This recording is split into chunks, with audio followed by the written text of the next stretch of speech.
আপনি কি ছেলের বাবা? হ্যাঁ। আপনার ছেলের কাছে আমি 1,70,000 টাকা পাই। এত বড় বাড়ির বড় লোকের ছেলে আমার এই কোটি টাকার জন্য এত ছেঁচড়ামি কেন করতেছে? ছেঁচড়া বেটা, আপনি আমার টাকা ফেরত দিলাম, চলে যাবো। সামান্য কটা টাকার জন্য বাইরের একটা লোক তুমি ঘরে ঢুকিয়েছো। তোমার বাবা পরিচয় দিতে যে তোমার এত লজ্জা লাগে? তোমার দু চোখ যেখানে যায় সেখানে তুমি চলে যাও। আপনি যেটা চাচ্ছেন সেটাই হবে।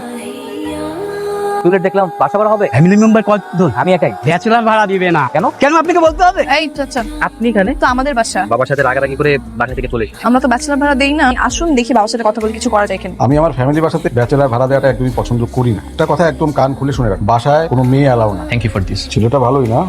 বাবা, এই ছেলেটা কিন্তু আমার ফোন ভেঙেছিল। তুই না বললি ওই ছেলে অনেক বড় লোক? দেখো বড় লোকের কাজকর্ম তো। Beautiful, this is the first time আমি কাউকে এত সুন্দর ভাবে নাচি। Thank you. ও, আপনাকে তো আমার সরি বলা হয়নি mister Bhangari. Sorry for what? Phone ভাঙার জন্য আমি আপনার সাথে বেশি মিসবিহেভ করে ফেলেছি। It's okay. বাই। তুই কিন্তু সাবধানে থাকিস। ছেলেটাকে আমার বেশ একটা সুবিধার মনে হচ্ছে না। ওর বাবা অনেক বড় লোক, টাকা পয়সা চুরি করবে না এটা শিওর। হ্যালো, ঘুমাচ্ছ? রাত কয়টা বাজে এখন? 3টা বাজে। শোনো না, ভাবতেছিলাম একটু ছাদে যাই। এত রাতে ছাদে? প্লিজ একটু চলো না। ওকে। কি ভয় পেয়েছো নাকি? এত রাতে তোমাকে ডাকছি। তো ভয় পাওয়া স্বাভাবিক না? এত রাতে ডাকা হয়েছে। ভয় পাওয়ার কি আছে? পুরুষ মানুষ তো এত ভয় পায় না। এই নেই, উঠো উঠো উঠো উঠো, সকাল হয়ে গেছে। ঘুমাইতে দাও। আরে কি বলে ঘুমাইতে দাও মানে কি? এই মুহূর্তে যদি তোমার বাবা মা দেখে তাহলে সিচুয়েশন কত খারাপ হবে। এই চলে ঘুমাও। হ্যালো, কোথায় তুমি? আমি তো যে বাসার সাথে। তুমি বটতলায় গিয়ে দাঁড়াও, আমি সেখান থেকে তোমাকে পিক করে নিচ্ছি। ইদানিং তুমি নাকি একটা মেয়ের পিছনে ঘোরাফেরা করছো, কথাটা কি সত্যি? আপনি জানেন কিভাবে? তুমি বাড়ি থেকে চলে গেছো বলে তোমার কোনো খবর রাখি না। ওই মেয়ের সাথে তুমি আর মেলামেশা করবে না। আমি তোমাকে বিয়ে দেবো আমারই মতো কোনো বিজনেস ম্যাগনেটের মেয়ের সাথে। আপনার সিদ্ধান্ত মানতে আমি বাধ্য নই। আমি নীলাকে ভালোবাসি এবং আমি নীলাকে বিয়ে করবো, দ্যাটস ফাইন। শায়েন, সবসময় ঘাট তাড়ামি করো না। কে ভাইয়া একলা একলা গুলো হইবো? আমাকেও ভাগ দাও। কি ভাই, কি সমস্যা? পথ ছাড়েন, ঝামেলা না করে। পথ না চালে কি করবি? দেখেন ভাই, আমরা কোনো ঝামেলার মধ্যে নেই। অনেক রাত হয়ে গেছে, বাসায় যেতে হবে। তুমি একা চলে দাঁড়া দিয়ে যাও। ওই বেটা মানে